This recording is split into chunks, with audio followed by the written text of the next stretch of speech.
You combine cloud, machine learning, data science, that's the kind of potency that can actually improve access to those that don't live within 10 miles of a center of excellence or a clinic or a hospital or what have you. So I think technology has a profound role in improving access to care.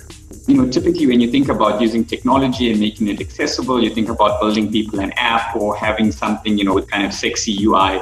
And what we found is that if we could customize the channel that we're using to get to patients, we had, massive user adoption, like, 75, 80% plus. Using the business API, we can get really quick interaction with people. People are very comfortable using WhatsApp as a channel.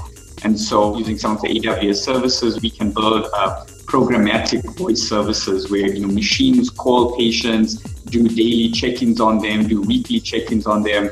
We found that using a combination of voice and WhatsApp, we were able to get massive penetration, especially people outside of city centers where it's not so natural to go to an app store, get an app and sign up. We're an early stage business. We use AWS as the platform.